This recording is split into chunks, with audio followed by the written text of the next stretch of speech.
제가 강의하면서 참 엉뚱한 질문도 가끔 봤는데 진짜 엉뚱한 질문이었어요. 제 사는 아이가 심각한 표정을 하더니 저한테 이렇게 질문해요. 선생님, 우리나라에 일부 다처제가 허용되는 섬이 있다는데 제가 그걸 들어서 인터넷에서 아무리 찾아봐도 안 나오더라는 거예요. 그 섬이 어딘지 아세요? 그런 거예요. 그러다 그랬죠. 야, 이 새끼야. 그 섬 알면 내가 먼저 가겠다. 우리나라는 민법상 일부 일처제입니다. 그러니까 대한민국에 있는 모든 영토는 우리 민법이 적용된단 말이에요. 일반법이라고. 그런데 특별히 보호해야 할 사람을 위해서 특별법으로 만들어서 경제적, 사회적 약자를 보호하는 그런 법이 있어요. 그게 특별법입니다. 그러니까 일반법과 특별법과 충돌하면 특별법을 먼저 적용하도록 되어 있어요. 그 대표적인 게 바로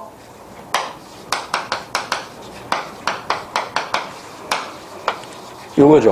임대차 보호법. 그러니까 민법에서는 임대인도 보호하고 임차인도 보호해요. 그런데 임대인이 값이고 임차인이 을이잖아요. 그러니까 값이 갑질을 한다고. 그러면 을이 이제 피해를 보잖아요. 그래서 을을 보호하기 위해서 특별법으로서 임대차 보호법이 제정이 됐어요. 그래서 우리 시험법에 들어가는 이 두 가지밖에 없습니다. 그래서 민법에서 출제되면 여기서는 출제 안 될 것이고 여기서 출제되면 여기서 출제 안 될 거예요. 그러니까 어디서 출제될지 모르니까 우리는 다 공부해놔야 된다고. 그리고 예전에는 시험법에 들어갔는데 지금은 시험법이 안 들어가는 게 또 상법이라는 것도 있어요. 그러니까 상법도 특별법이다 정도는 알고 계셔야 된다고. 그러니까 민법하고 상법하고 충돌하면 어떤 법을 먼저 적용해요? 상법을 먼저 적용한다고. 이건 상인을 보호하기 위한 거거든요. 그런데 이 민법은 우리나라에서 가장 방대한 법 체제를 가지고 있다 이렇게 소개했죠. 그래서 5개 편으로 나눠져 있다. 이 중에 총칙.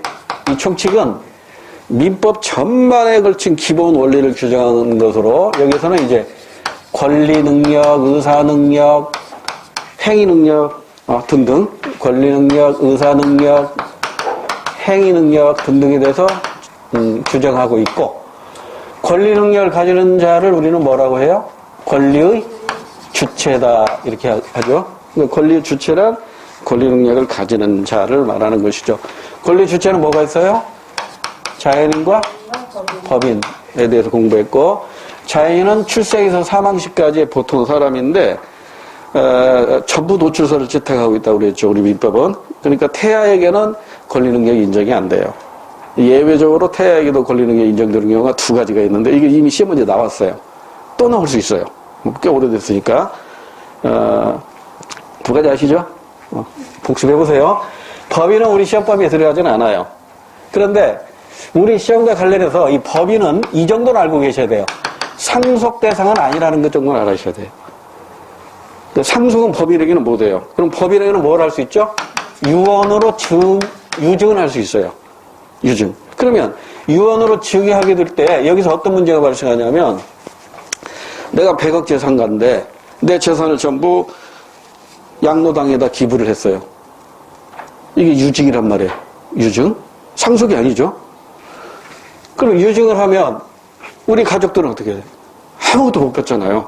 그러죠? 그럼 가족이 이제 나를 내가 이 재산을 모으는데 가족들의 협조와 노력이 있었는데 이걸 왜 무시하냐? 우리가 달라. 그래서 이 제도가 2008년에 만들어졌어요. 이거 얼마 안 돼요. 2008년에 만들어진 게 뭐냐면 유류분 제도라는 게 있어요. 근데 우리 유류분 제도 아직 안 해서 공부 오늘 할 거예요. 오늘 할 것이고 조금만 기다리시고요. 그 다음에 의사능력보다 이제 행위능력이 중요했죠. 혼자서도 유효한 법률행위를 할 수 있는 능력인데 이 행위능력에 대해서 제한이 되는 게 있죠. 이게 뭐였어요? 제한능력자 제도였죠.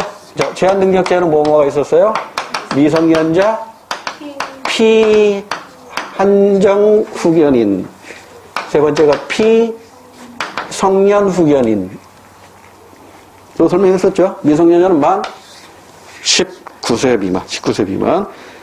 미성년자는 법정 대리인인 부모, 또 법정 대리인인 부모가 없으면 후견인인 삼촌이나 이모나 고모 등의 동의가 있어야만이 혼자서 유효한 법률행위를 할 수가 있어요. 혼자서 유효한 법률행위, 동의 없더라도 단독으로 할 수 있는 행위가 있었다고 그랬죠? 쭉 설명드렸어요. 그래서 제가 빠뜨려가지고 하나 추가했던 게 성년의제라는 게 있었죠. 결혼하면, 미성년자라도 결혼하면 성인 취급을 해요. 이때 성인으로 취급하는 건 민법상으로만 성인 취급하는 것이지 공법상의 성인은 아니에요. 그러니까 만 18세 미성년자인데 부모의 동의를 받아서 혼인신고를 했어요. 그러면 그 즉시 이제 성인이 된단 말이에요. 그러면 투표권이 나오느냐? 그건 아니라니까요. 공법상의 성인은 아니고 사법상의 성인으로만 의제해 줍니다. 이때 의제는 추정이 아니라 간주라고 했죠. 이게 또 법률 용어인데 추정이라는 것은 번복이 가능할 때 사용하는 용어예요. 이것도 난이도가 좀 높은 문제로 출제된 적이 있었어요, 예전에. 그러니까 뒤바뀔 수 있을 경우에 사용하는 게 추정이고요. 간주라는 용어는 바뀔 수가 없어요. 그러니까 성년의제 이 말은 성년 간주기 때문에 미성년자가 혼인신고하는 순간 성년이 되면서 바로 이혼하더라도 미성년자로 못 돌아가요. 그래서 성년인 거야. 여기 성년의제라고 합니다.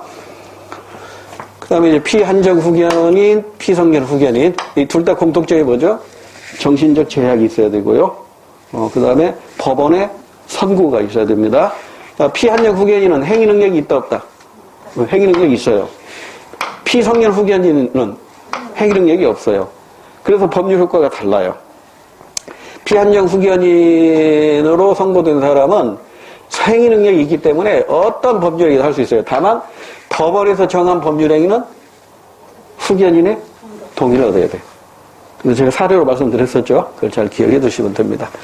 피성년 후견인은 행위 능력 자체가 없기 때문에 법원이 정한 걸 제외하고는 단독으로 못한다. 이런 내용들 정리해 드렸어요. 그 다음에 이제 물권과 채권이었는데 여기서 시험 범위에 해당되는 것은 물권이 아니라 채권이었죠. 채권은 청구권이었죠. 그래서 이 채권의 종류가 다양한데요. 이 중에 손해배상 청구권이라는 게 있어요. 다른 청구권도 있는데 그건 얘기 안 할게요. 왜냐하면 얘기하는 순간 여러분 이제 헷갈리기 시작하는 거예요. 우리 시험법에 들어가지도 않는데 괜히 얘기해가지고 여러분 헷갈리지 않게 해서 더 얘기 안 할게요.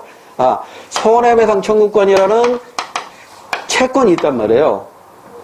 그러면 이 손해배상 청구권이라는 채권은 언제 발생하느냐? 두 가지 경우에 발생한다고 그랬죠. 첫 번째가 뭐였어요? 계약을 해놓고 이걸 이행하지 않을 때. 불이행일 때. 계약을 했으면 이행을 해야 될 거 아니에요. 이때 이제 손해배상 청구권이라는 채권이 발생하고 또 하나는 불법 행위의 경우에 손해배상 청구권이 발생해요. 근데 이 불법 행위 가지고 시험 문제가 자주 나오는데 일반 불법 행위하고 특수 불법 행위가 있어요. 일반 불법 행위는 6가지를 모두 충족하면 손해배상 청구권이라는 채권이 성립이 됩니다. 6가지가 뭐였었죠? 가위가 손인책 이렇게 암기하세요. 가위가 손인책 가해 행위가 있어야 돼요. 위법해야 돼요. 위법성. 가해자의 고의나 과실이 있어야 돼요. 가해자의 고의나 과실. 그러니까 과실 책임주의라는 것이 딱 떠올라야 돼요. 가해자의 고의 또는 과실이 있어야 돼요. 그 다음에 손해가 발생해야 되고요. 인과관계가 있어야 돼요. 가해 행위에 따른 손해가 발생했다는 인과관계가 있어야 되고 마지막이 책임성이 있어야 된다고. 그러니까 이 6가지 중에 어느 하나라도 충족이 안 되면 손해배상 청구권이라는 채권은 발생하지 않아요. 자, 이게 이제 일반 불법행위죠. 그러니까 일반 불법행위는 불법행위 당사자에게 과실 책임을 묻는 거죠. 그런데 당사자가 아닌 사람에게 무과실 책임을 물는 게 바로 특수불법행위란 말이에요. 그러니까 특수불법행위도 원칙은 과실 책임주예요. 그러나 여기다가 보충적으로 상대적 무과실 책임주의를 가미시킨 거예요. 그러니까 상대적 무과실 책임주의가 뭐였어요? 네가 잘못한 거 없다면 그 그거 입증해봐. 그러면 책임을 묻지 않을게. 이거라고요. 근데 입증하기가 거의 불가능하다고 그랬어요. 거의 불가능합니다. 그러면 이 특수불법행위는 5가지밖에 없다고 그랬죠. 그래서 이 특수불법행위는 당사자에게 직접 손해배상을 청구하는 게 아니고 일정한 신분관계 또는 법률관계 있는 다른 사람에게, 그러니까 불법행위를 한 당사자가 아닌 다른 사람이 책임지는 거예요. 이게 특수불법행위입니다. 여기에는 이제 첫 번째가 뭐였었죠? 책임 무능력자에 대한 감독자 책임. 그 사례가 중요하죠. 시험 문제는 사례 가지고 나오니까. 그죠? 이를테면 식당에서 그 꼬마가 막 뛰어다니면서 옆 테이블에서 뜨거운 뭐라고 해야 돼? 국을 먹는데 이걸 엎어가지고 화상을 입었다. 그럼 그 꼬마가 잘못한 거잖아요. 근데 이 꼬마는 책임 능력이 없다고. 이때 책임 능력이 있느냐 없느냐에 대해서는 우리 민법에 나이 규정이 없어요. 그래서 대법원에서 판례로 나와 있어요. 그게 만 13세인데 나이로 하면 잊어버리니까 시험 문제 절대 안 나오니까 그냥 초딩까지는 책임 무능력자다 이렇게 생각하세요. 초딩까지는 책임이 없어요. 법적 책임이 없어요. 중딩, 중학교 들어간 순간부터 이제 책임 능력이 있는 거예요. 그래서 시험 문제에서는 보통 6살이나 7살이나 9살 가지고 출제를 해요. 애매하게 12살, 13살 이거 절대 출제 안 해요. 그렇지 않으면 이제 15, 17 이거가 출제한다고. 그러니까 15, 17은 어때요? 이건 책임 능력이 있다고. 그러니까 얘는 일반 불법행위가 성립돼요. 다시 이렇게 비교하면 돼요. 아들을 데리고 식당에 부부가 갔어. 근데 이 아들 녀석이 식당을 이렇게 돌아다니다가 실수로 냄비를 엎어가지고 화상을 입었어요. 근데 이 아이가 유치원이라면 얘는 책임 능력이 없는 거고요. 얘가 중학생이야. 그럼 책임 능력이 있다니까? 그럼 이때 이 손해배상 청구권은 누구에게 발생하는 거예요? 중학생에게 발생하는 거예요. 중학생이 책임을 묻는 거라고요. 그 차이예요. 그러니까 일반 불법행위는 행위 당사자에게 그 책임을 묻는 것이고, 특수불법행위는 행위 당사자가 아닌 다른 사람에게 책임을 묻는 거란 말이에요. 그래서 첫 번째가 행위 무능력자에 대한 감독자 책임이고요. 두 번째가 사장님이라고 사용자라고 쓰고 사장님이라고 읽으라고 그랬죠? 사용자 책임. 그래서 피자 배달하는 아이가 배달하다가 교통사고를 냈어요. 그러면 그 책임을 누구에게 묻는다? 피자집 사장님에게 묻는 거예요. 사장님, 사용자에게 묻는 거예요. 그 다음에 세 번째가 공작물로 나왔던가요? 공작물의 점유자와 사용자 책임. 이 공작물은 점유자에 대해서는 상대적 무과실 책임주의가 적용이 되고요. 사용자에게는 절대적 무과실 책임이 적용된다 이렇게 정리해드리고요. 네 번째가 동물이죠. 동물 점유자. 동물 점유자. 그다음에 다섯 번째가 공동 불법행위. 그래서 여기에서 이 사용자 공작물에 대한 사용자만 절대적 무과실 책임주의고 나머지는 전부 뭐였어요? 나머지는 전부 상대적 무과실 책임입니다. 그러니까 상대적 무과실 책임이 뭐라고 그랬어요? 가해자가 네 잘못이 없다는 걸 증명하라. 증명하면 책임을 묻지 않겠다. 근데 그게 증명하기가 거의 불가능해요. 그 정도로 이해해 두시고. 그 다음에 이제 네 번째가 친족이었고, 그러니까 이제 친족이 성립되려면 먼저 가족이 있어야겠죠? 가족에서 확대된 것이 친족이니까. 그러죠? 가족이 되려면 먼저 혼인관계가 있어야겠죠? 그 혼인도 일종의 계약이라고 그랬죠? 그러죠? 그래서 혼인이 성립하기 위한 실질적인 요건, 형식적인 요건 말씀을 드렸고, 또 혼인이, 이 계약이 깨질 수도 있죠. 혼인이 깨진단 말이에요. 계약이 깨지는 게 이혼이죠. 그래서 이혼도 두 가지로 나눠지죠. 협의 이혼하고 재판상 이혼. 그러니까 협의 이혼은 당사자가 협의해가지고 이혼을 하는 것인데, 이 협의 이혼에서는 반드시 숙려 기간이 있다는 거. 숙려 기간. 그 다음에 재판상 이혼은요, 당사자가 협의가 안 돼. 협의가 안 됐다고 해서 무조건 재판 거는 게 아니고, 재판상 이혼할 수 있는 그 조건이 있어요. 근데 그 굳이 암기하지 않아도 된다고 그래서요. 이를테면 배우자의 부정, 이게 가장 대표적인 것이죠. 또는 배우자의 그 부모에 대한 유기, 학대 이런 것들도 재판상이혼의 사유인데 그 사유까지 다 암기할 필요는 없어요. 그러니까 재판상이혼은 판결로서 이혼의 효력이 발생하죠. 근데 협의 이혼은 어때요? 판결 안 가잖아요. 그래서 법원에서 이혼 합의 신청에 대해서 허락을 해주면 이혼 합의서를 가지고 어디로 가야 돼요? 행정관청에 가서 신고만 하면 돼요. 신고해서 접수되는 순간 이혼의 효력이 발생한다. 이렇게 공부했죠. 그 다음에 친족 다음에 상속이었어요. 그래서 상속에 대해서 원칙은 유언상속이라고 그랬죠. 유언상속. 그래서 유언을 할 때 유언의 형태가 5가지가 있는데 다른 거 무시하고 가장 널리 사용되는 게 자필증서입니다.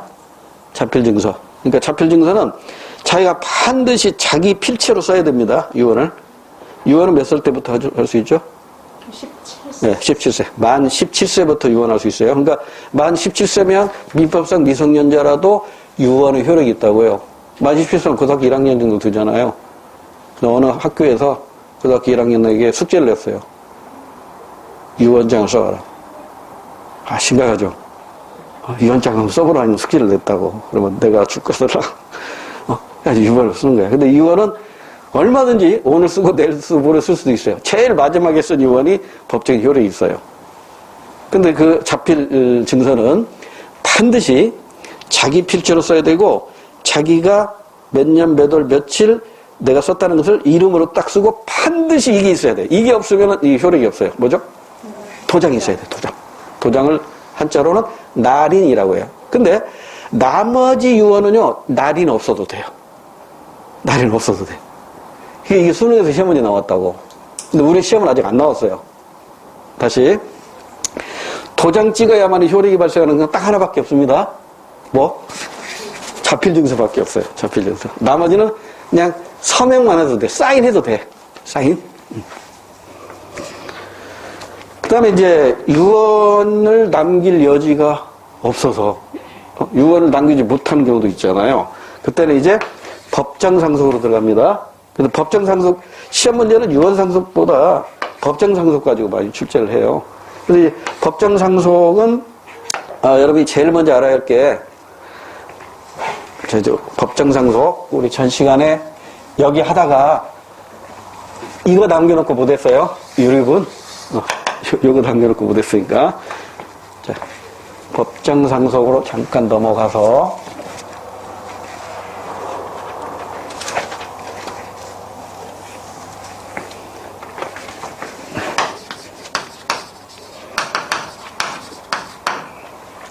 법정상속 들어가기 전에 우리 저 시간에 공부했던 것 중에 이 상속은요 재산을 가진 자, 즉 피상속인이 사망하는 즉시 효력이 발생합니다. 유언장을 쓰는 즉시가 아니고 재산을 가진 자, 피상속인이 사망하는 즉시 상속의 효력이 발생해요. 그래서 피상속인과 일정한 신분관계 있는 사람에게 재산이 자동으로 넘어갑니다. 그런데 이 피상속인의 재산에는 적극재산이 있고 소극재산이 있어요. 적극재산은 자산을 말하고요. 소극재산은 부채, 빚을 말해요. 그런데 이 상속인이, 즉 자녀나 일정한 신분관계에 있는 상속인이 피상속인의 재산이 적극재산이 얼마이고 소극재산이 얼마인가를 모르는 경우가 있잖아요. 그러죠? 이런 경우에 잘못 상속받았다가 빚더미에 올라선단 말이에요. 그래서 우리 민법은 이걸 보호하기 위해서 한정승인 제도를 두고 있고요. 상속 포기 제도를 두고 있어요. 그러니까 한정승인 제도라는 건 뭐냐면 우리 아버지 재산이 100억이라는 걸 알아. 근데 부채가 100억인지 100억보다 적은지 많은지를 알 수가 없어. 그래서 법원에다가 한정승인을 신청하는 거예요. 그러면 100억 중에 부채, 채권자들 다 불러요. 공고를 합니다. 이 사람한테 돈 받을 수 있는 사람 언제까지 와서 신청해? 신청을 받아요.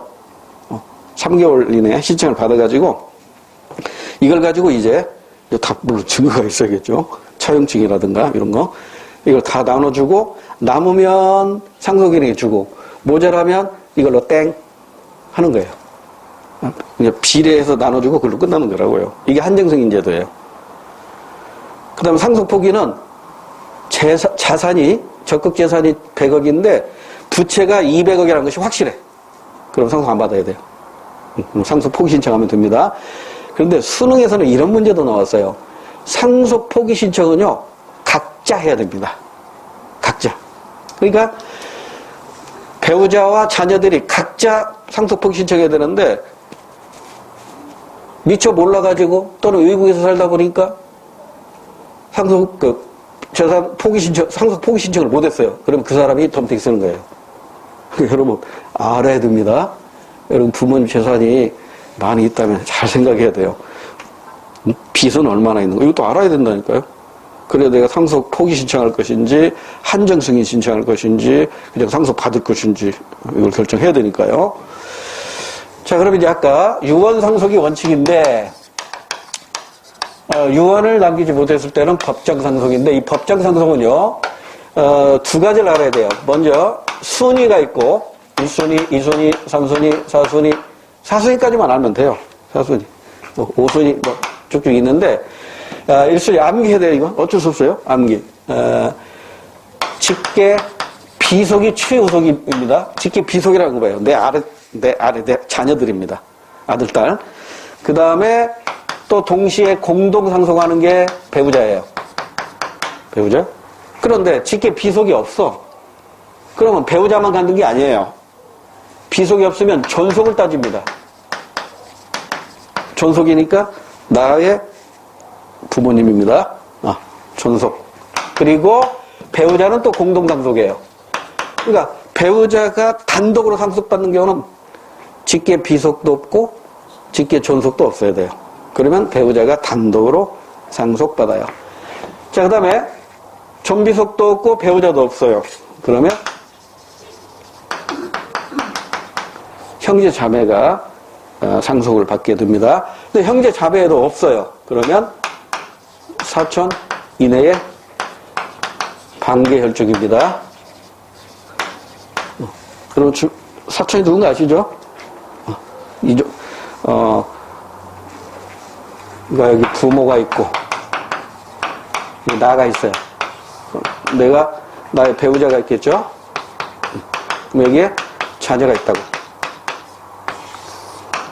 그러니까 나를 기준으로 직계 존속이죠? 직계 비속이죠? 배우자죠? 근데 이것도 없어. 그러면 나의 형제 자매. 나의 형제 자매가 상속을 받아요. 근데 형제 자매도 없어요. 그러면 아버지의 형제 자매가 있겠죠? 엄마의 형제 자매가 있겠죠? 그리고 그 자녀가 있겠죠? 그 자녀가 나와 몇 초이 드는 거예요? 사촌. 이게 나와 사촌이 드는 거거든, 이게. 이건 아빠 핏줄로 사촌, 이건 엄마 핏줄로 사촌이잖아요. 그러니까 아빠가 돌아가셨다면 아빠 핏줄로 사촌입니다. 엄마가 돌아가시면 엄마 핏줄로 사촌인 것이고. 그 사촌 이내의 반계혈족. 이것도 없어. 그러면 임종시. 이게 시험에 안 나와. 임종시. 임종을 지켜본 사람. 고독사 있어. 근데 재산이 20억이야. 일본에서 그런 일 많잖아요. 국고로 환수됩니다. 근데 시험 문제는 이 범위 내에서 나와요. 그러면 자, 이들에게 법정 상속을 할 때 얘들의 법정 지분이 있겠죠? 자, 그래서 직계 비속하고 배우자는 배우자만 50% 가산을 합니다. 50% 가산해요. 그러니까 1.5를 받아요.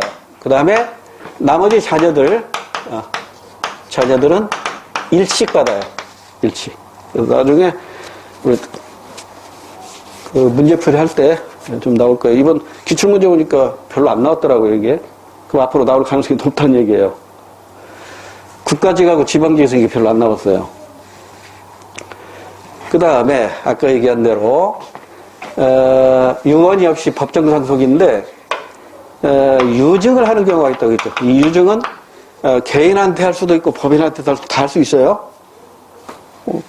재산을 내 자녀들한테 물려주는 게 아니라 내가 알고 있는 다른 사람한테 유증할 수도 있잖아요. 자기가 친분관계 있는 사람이라든가. 그래서 이 유증, 개인이나 법인한테 상속이 아니라 유언으로 증여하는 거라고. 그러니까 유언으로 증여하더라도 사망 즉시 유증의 효과, 즉 상속의 효과가 발생하는 거예요.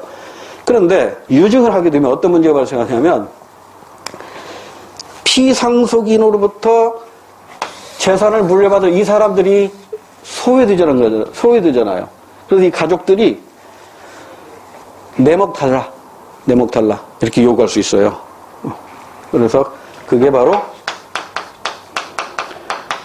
유류분 제도입니다. 이것도 생긴 지 얼마 안 돼요. 아까 얘기했듯이 2008년에 그 호주제도 없어지면서 생긴 거라고. 그래서 유류분 제도에서는요, 유류분 몫을 알아야 돼요. 유류분. 먼저 직계, 비속과 배우자는요, 이거 또 암기해야 돼요. 법정 상속액의 2분의 1. 이게 유류분입니다. 그 다음에 직계, 비속과 배우자가 아닌 직계, 존속과 형제자매. 그러니까 이렇게 두는 거죠. 직계, 비속과 배우자하고 붙고 직계, 존속과 형제자매가 이렇게 묶어지는 거예요. 그럼 사촌인의 반결적은 이건 유류분의 혜택을 없어요. 유류분 혜택이 없다고. 그러니까 유류분은 오직 직계, 비속하고 배우자하고 직계, 존속 및 형제자매까지만 유류분의 혜택을 줘요.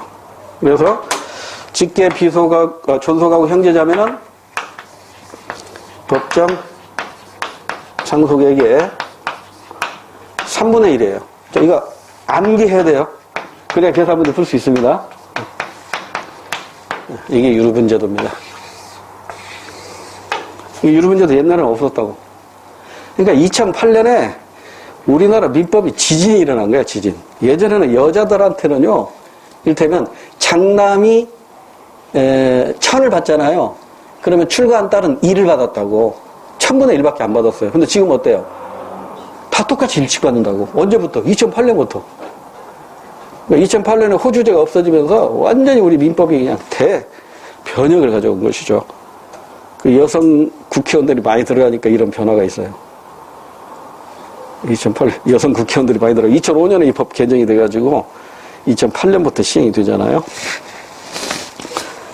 자, 이렇게 해서 상속까지 소개를 했는데 우리 교재 가지고 잠깐 복습을 해볼까요? 이 교재는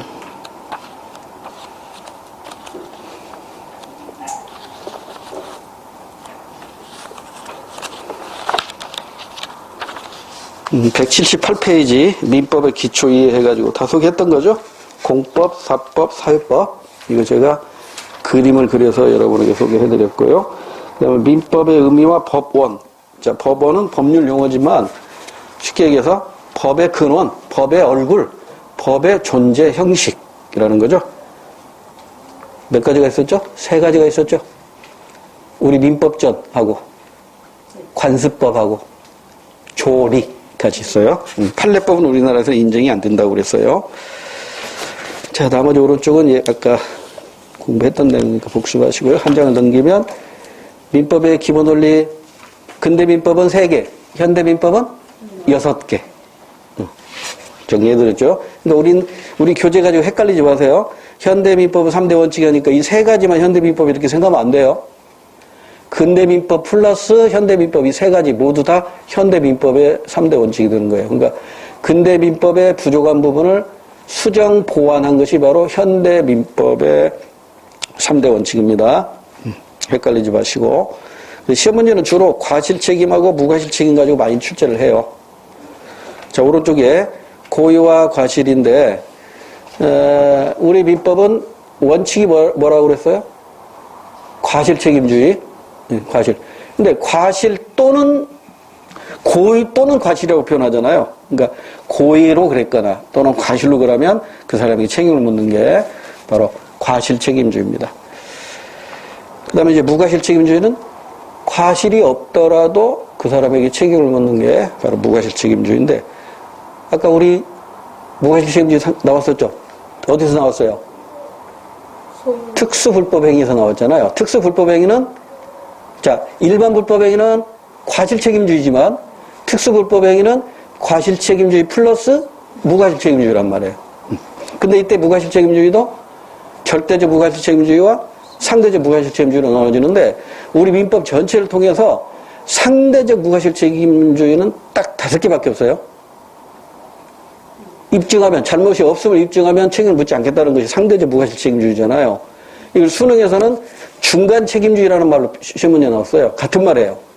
상대적 무과실 책임주의 이퀄 중간 책임주의 같은 말이에요. 그래서 가해자가 자기가 책임이 없다는 걸 입증하면 책임을 묻지 않겠다 이건데, 그 책임을 그러니까 과실이 없다는 것을 입증하기가 쉬운 건 아니다. 이 정도로 기억해 두시면 됩니다.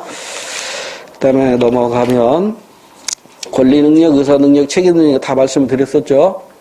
그 다음에 오른쪽에 무효와 취소도 말씀을 드렸고, 법률 용어상의 차이만 알아두세요. 어떤 때는 무효고 어떤 때는 취소고, 이거 시험 문제 안 나옵니다.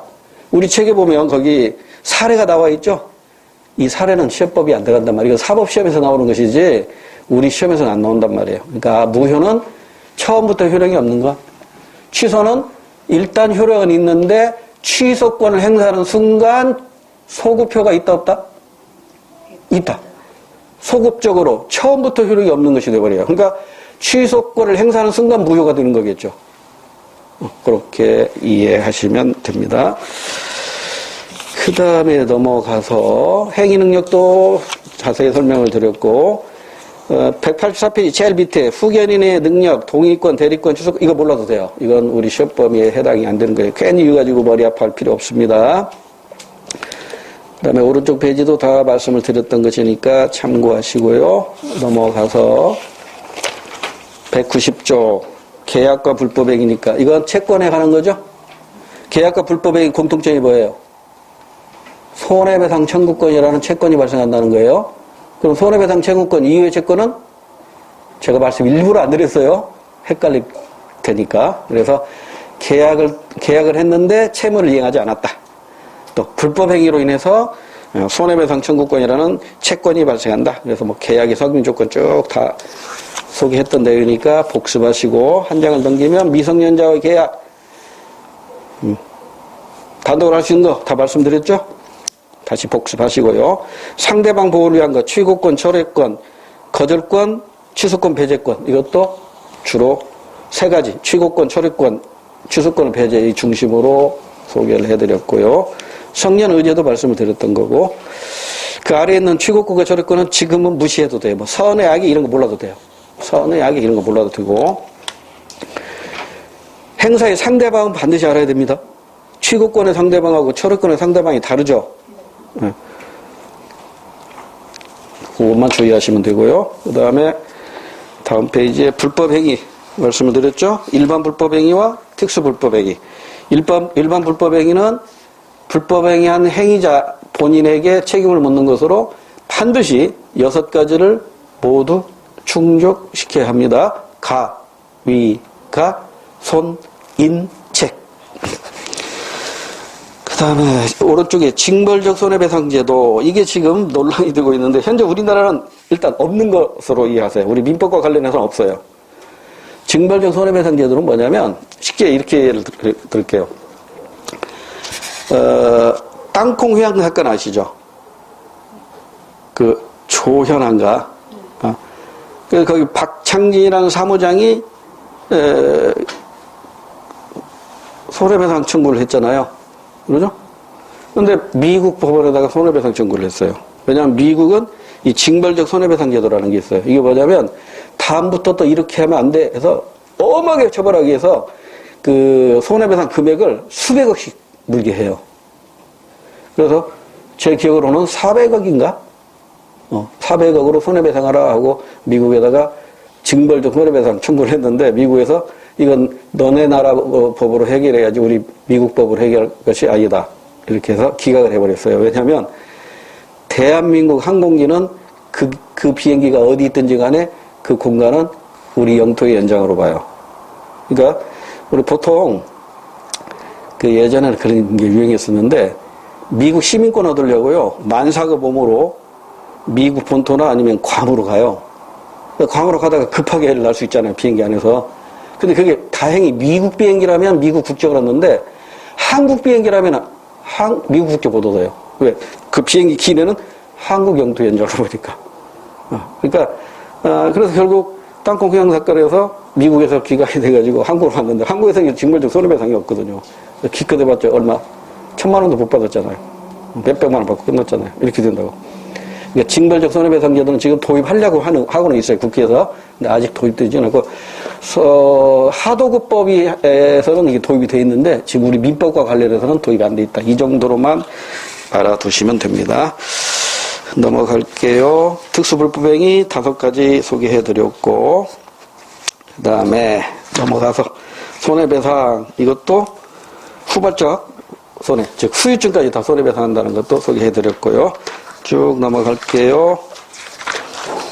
그 다음에 개인 간의 분쟁 해결, 조금 이따 하기로 하고, 그 다음에 빠진 게 지금 뭐냐면 가족관계법, 이게 빠졌잖아요. 212페이지. 친족 상속이죠. 가족관계법. 친족의 개념은 가족의 범위를 넘어서 혼인과 혈연의 관계로 맺어진 모임이라고 그랬죠. 그래서 출생에 대해서 쭉 나와 있어요. 여러분, 이름 짓는 것도 몇 자까지 이름 짓는가? 아직 시험에 한 번도 나온 적은 없어요. 우리 민법에서 성까지 포함해가지고, 성을 제외하고 몇 자까지 하죠? 5자까지. 여러분, 친구 중에 이름, 특이한 이름 많이 있죠? 제 친구 중에는 지금도 기억이 나는 친구, 해돋이. 이름이 해돋이야. 성은 이씨예요. 이해돋이. 걔 여동생은 달맞이. 이달맞이. 그 친구 보고 싶은데, 우리 초등학교 때 걔네 아버지가 우리 초등학교 선생님이었거든요. 근데 자녀 이름을 그 당시에는 획기적이었어요. 다 한자로 이름을 지었는데, 걔네 이름이 해돋이. 동생은 달맞이. 아주 획기적인 이름을 지었더라고요. 하여튼 5자 이내로 성을 제외하고 5자 이내로만 지을 수 있다. 요즘 개명 신청도 많이 하더라고요. 예전엔 꽤 까다로웠는데 지금은 성인이 되어서도 개명 신청하면 웬만하면 받아줍니다. 그다음 나머지들은 쭉 읽어보시기 바라고. 인지가 뭔지 아시죠? 인지. 혼인 이후 관계에서 태어난 아이는 자식임을 인정하는 인지라는 절차를 거쳐서 호적에 올립니다. 그러니까 미혼모의 경우, 이런 경우죠. 그 다음에 입양에 대해서는 우리 책에 간단하게 소개했는데, 제가 전 시간에 입양을 둘로 쪼개서 소개했죠. 일반 입양하고 친자 입양. 그 차이도 소개했으니까 나중에 문제 풀다 보면 나와요. 그 다음에 혼인의 이런 내용도 다 공부했고요. 넘어갈게요. 사실혼, 법률혼 이것도 얘기했고, 그 다음에 이혼도 다 공부했고, 넘어갈게요. 사망상속도 다 얘기했던 거죠. 그 다음에 유증도 다 얘기했던 거니까 다시 한번 복습해 보시고 책을 읽다가 이거 어렵네 하면 다시 질문하세요. 218쪽에 상속인과 상속분의 결정, 이 부분이 이제 케이스 문제로 출제가 됩니다.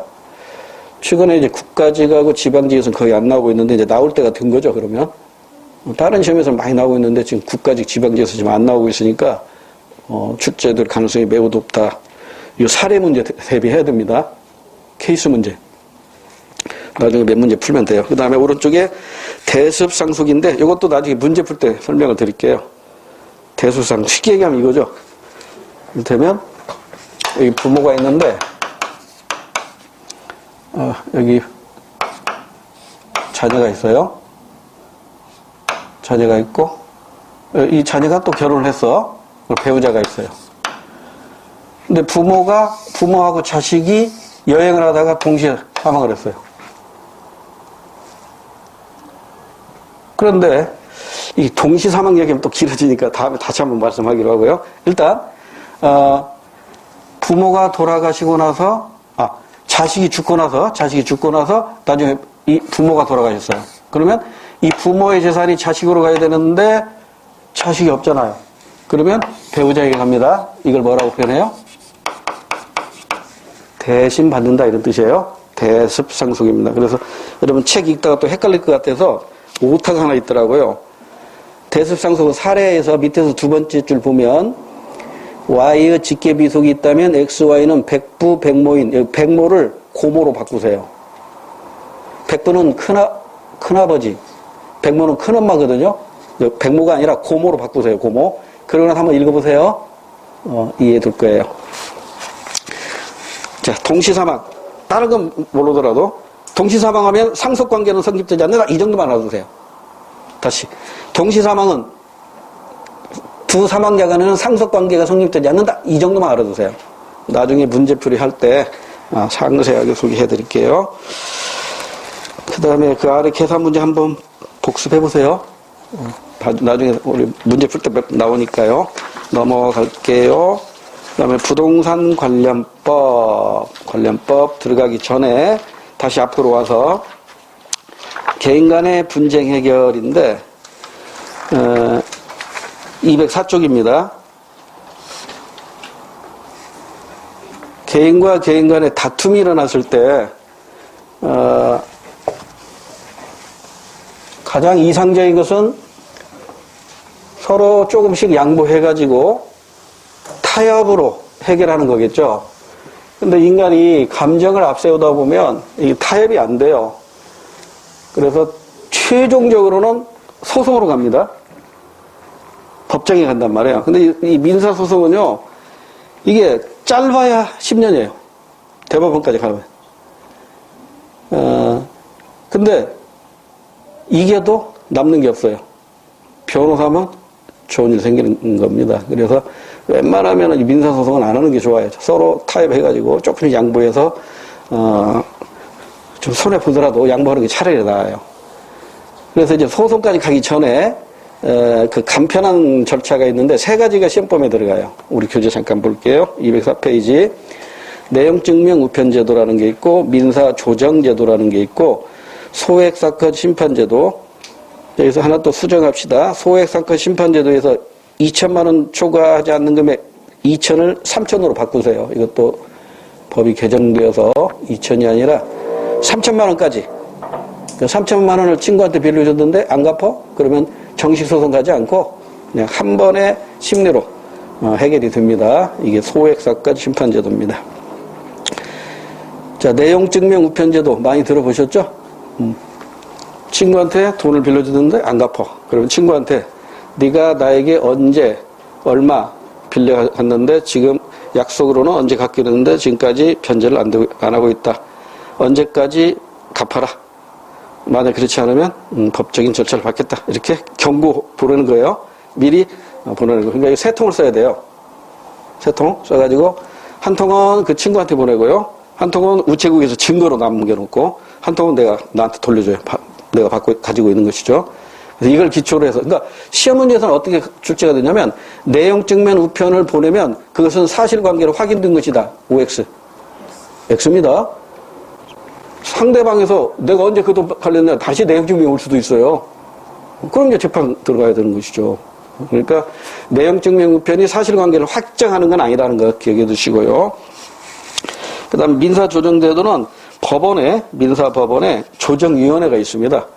조정위원회 가서 이런 다툼이 있는데 재판까지 가지 않고 이거 좀 조정해 주세요 하면 법원에서 조정위원회에서 조정을 해줍니다.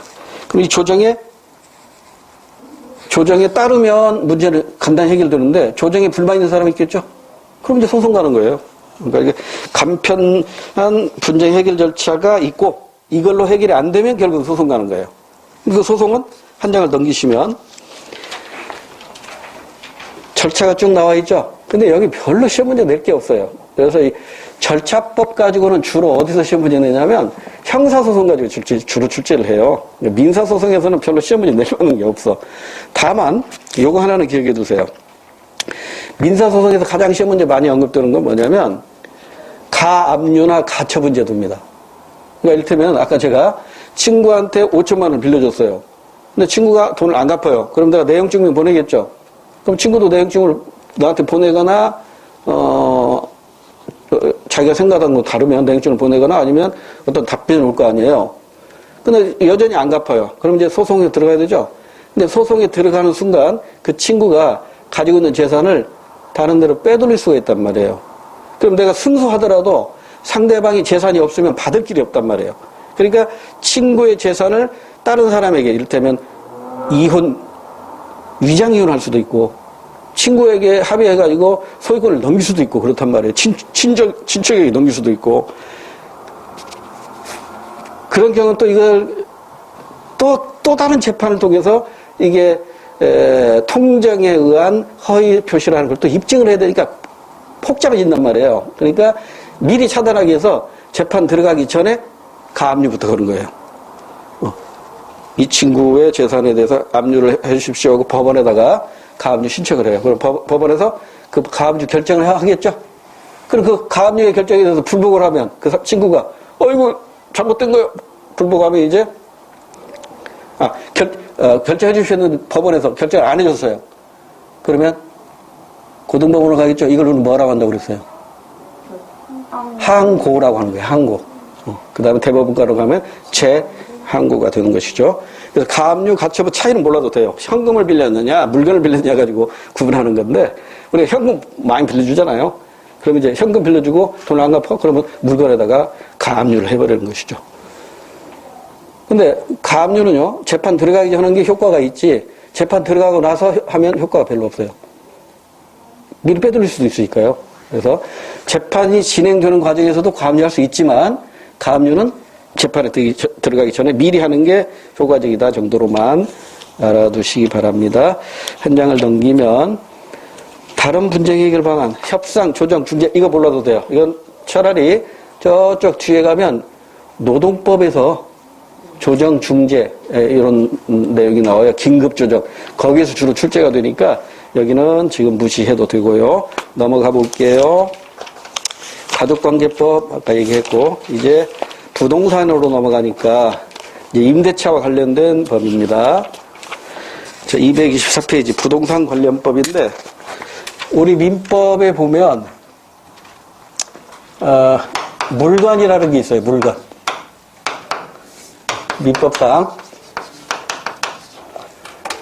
민법상의 물건. 예전에 이걸 가지고도 시험 문제 나왔는데 지금 안 나오니까 무시할게요. 민법상의 물건은요, 크게 두 가지로 나눠져요.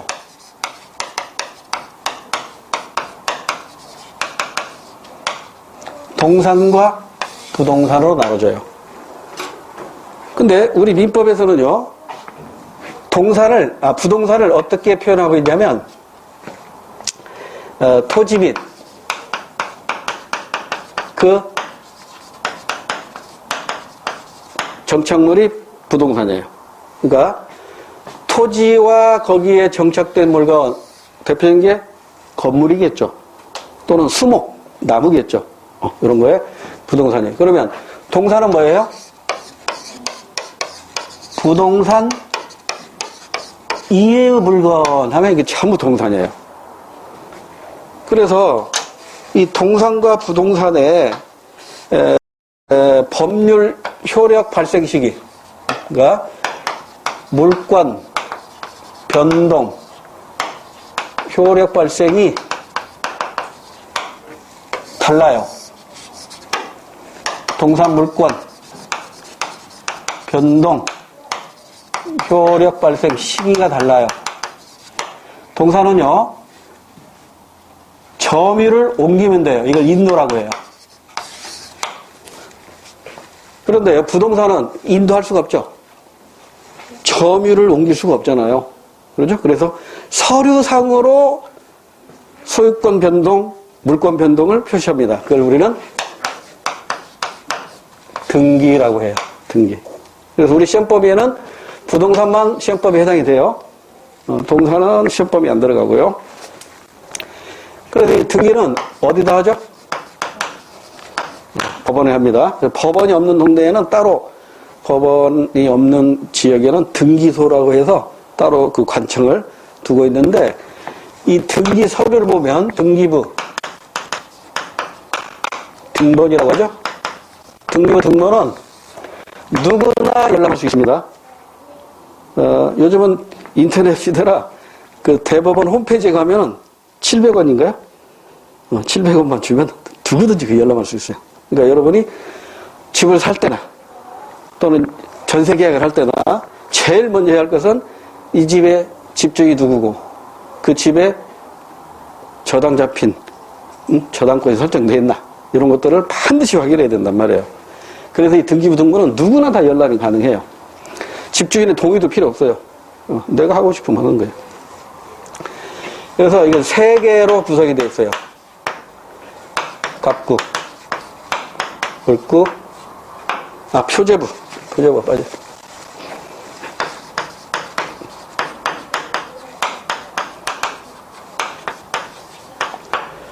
표제부는 뭐가 있냐면, 부동산의 소재지, 지번, 지목, 또 건물이라면 용도 등등 이런 것들이 표시되어 있어요. 갑구는 소유권에 관련된 내용이 표시가 되어 있고요. 을구에는 소유권 이해 권리. 대표적인 게 우리 시험과 관련해서는 요거 기억해야 되겠죠. 저당권이나 전세권. 등이 바로 을구에 기록이 돼요. 그러니까 여러분들이 이제 집을 살 때 등기부 등본을 떼보면 표제부에 주소가 나와 있겠죠. 주소지 지번이 나오겠죠. 그 다음에 이제 그 땅이 이게 대지인지 밭인지 논인지 이런 것들이 나오고 그 다음에 용도가 나오죠. 이게 상업지인지 공업지인지 뭐 이런 걸 다 따져봐야 된단 말이에요. 그 다음에 이제 갑구에서는 소유권자가 누군가. 그래서 원래 처음으로 이 집을 지은 사람이 누구고 이 사람이 누구한테 팔았는가. 요즘은요 얼마에 팔았는가 다 기록됩니다. 그래야 국가에서 세금 걷죠. 양도세 걷으려고 얼마 전에 그 친구 집 성북구에 있는 아파트인데 걔네 집 열람을 한번 해봤어요. 얘가 빚이 있나 없나. 그러니까 가끔 그런 생각이 들어요. 저 새끼가 돈을 잘 쏘다닌단 말이야. 펑펑. 좀 빚 가지고 저러지 않나 해가지고 가끔 저는 친구들 집 한 번씩 이렇게 열람을 해봐요. 또 어떤 친구는 은행에 빚이 좀 있다고 해. 저 새끼 빚이 얼마나 되지? 알고 있잖아요. 그한테 물어보기 그렇잖아. 야, 은행 빚이 얼마인데 그래. 물어보기 그렇잖아요. 등기부 등본에 연락하면 다 나오는데 집에 보면 다 알 수 있는데 뭐를 물어봐요. 이 새끼 2억은 나한테 1억은 빚졌다고 했는데 2억은 빚졌대? 아는 거잖아. 얼마에 샀다. 뭐 이게 다 나오잖아요. 뭐년 뭐월 뭐일에 얼마에 샀다. 이게 다 나오거든요. 이게 여기 나온다고. 그 다음에 이제 을구에는 이게 뭐야? 저당 잡힌 그 은행에다가 저당 잡힌 거 또는 전세권 설정한 거 이런 걸 알아야 내 재산을 지킬 수가 있는 거예요. 이건 조금 이따 다시 말씀을 드릴게요. 그래서 이 부동산을 매매할 때 하고 그 다음에 전세권을 설정할 경우와 그 다음에 전세권은 이게 뭐라고 그랬죠? 물권이라고 그랬죠. 근데 전세권은요 말이 전세지 우리나라에서는 전세권 설정하는 경우가 굉장히 드뭅니다. 왜냐하면 전세권을 설정하는 순간 등기부 등본에 올라오죠. 그러면 은행에서 대출해 줄 때 이거 봐요 안 봐요? 본다고. 전세에 5억에 살고 있네? 10억에 살고 있네? 그럼 대출할 때 이거 고려해서 대출해 준단 말이에요. 그러니까 집주인은 대출 많이 받으려고 전세권 설정 안 해준다니까? 이 전세권 설정이 아니라 집주인의 동의가 있어야 전세권 설정이 되는 거거든요.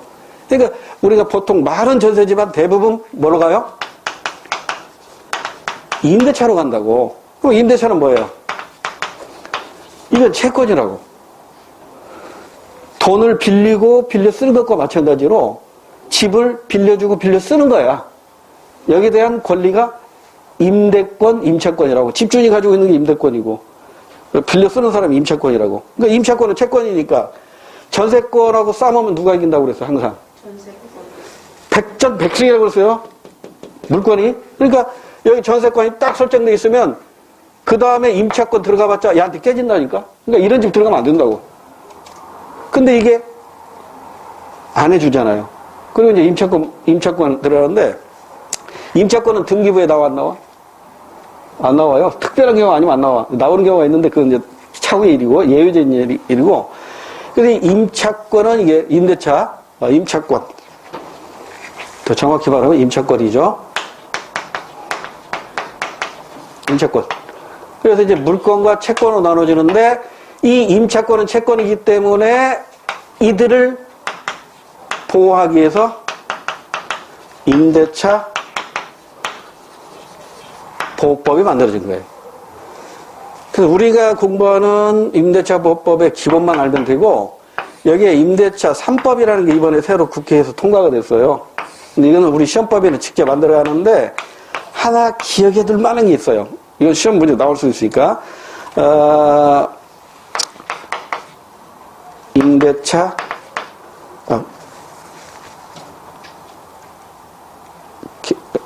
임대차 상한제. 임대차 신고제. 이건 무시해도 돼요. 세 번째가 뭐냐면, 계약 갱신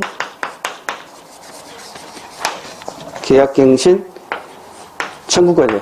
이와 관련해서 수정등이 하나 있어요. 개정등과. 그래서 이 계약갱신 청구권에서 하나만 신경 쓰면 돼요. 그러니까 이건 별로 이게 시험 문제 가면 안 되고, 요것만 조금 신경 쓰면 돼요. 조금 이따가 진도 나가면서 소개해 드릴게요. 자, 그러면 다시 224페이지로 올게요.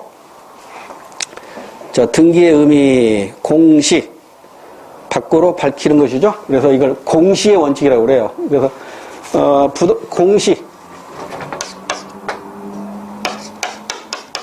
공시의 원칙에 의하면, 동사는 어떻게 한다? 인도. 부동산은 등기. 이렇게 가는 거예요. 얘기하다 보니까 시간이 많이 갔네. 조금만 쉬었다가, 우리 교재 복습하고, 그 다음 넘어갈게요. 이제 요것만 마무리하면 사법은 끝나요. 사법 끝나고 이제 공법 중에 헌법은 끝났고, 그 다음에 이제 공법 중에 형법으로 갑니다. 그러니까 형법하고 형사소송법은 묶어서 공부하셔야 돼요. 됐죠? 자, 웬만하면 오늘 끝내려고 하는데 다 할지 모르겠어요. 뭐냐면 다음 주 조금 나머지 하고, 이제 2주 남았잖아요. 오늘 하고 다음 주 두 번 남았죠? 사회문화. 사회문화는 2주면 충분해요. 2주 좀 못 걸릴 수도 있어요. 사회문화, 여러분 혼자 공부할 때는 한 달 이상 걸리지만, 저랑 같이 공부하면 그냥 하나로 딱 농축을 시켜드리니까 쉽게 공부할 수 있어요. 잠깐 쉬었다 할게요.